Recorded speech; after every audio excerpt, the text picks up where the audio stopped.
درانه کتونکو السلام علیکم. زه محمد سلمان همدرد د حق غږ پښتو چینل خبري لنډیز کې ستاسو کوربه اوس تاسو پام را اړوم د مهمو خبرونو لنډیز ته. د مصالحې عالی شورا وایي د طالبانو او افغان حکومت ترمنځ مذاکراتو کې به پر جمهوري نظام هیڅ راز بحث ته تیار نشي، ځکه دغه نظام باید پر خپل ځای وي.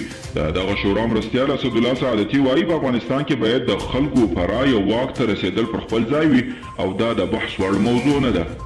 د امریکایي پوځ د مرکزي قومندان یو ځل بیا ولسمشر غني ته ډاډ ورکړی چې له افغان ځواکونو به امریکا ملاتړ دوامداره وي.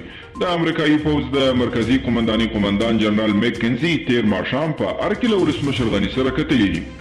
ولسمشر غني وایي د افغان اصولي عالی شورا رئیس ډاکټر عبدالله او یو شمېر نورو بنسټونو د غزني کې د ژورنالیست رحمت الله نیکزاد وژنه غندلې ده. بلخوا له رسنیو څخه د ملاتړ ادارې نوي مشر مجیب خلوتګر بیا ویلي د چارواکو لخوا غندنې بسنه نه کوي. رحمت الله نیکزاد تېره ورځ ناوخته د خپل کور مخته د نامعلومو وسلوالو لخوا په ډزو ووژل شو. د بلوڅانو د حقونو غوښتونکې او فعاله کریمه بلوڅ د کاناډا ټورنټو په ښار کې مړه موندل شوې ده. نوموړې یوه ورځ مخکې د ډسمبر په 20 ملادرکه شوې وه او وروسته مړه موندل شوې.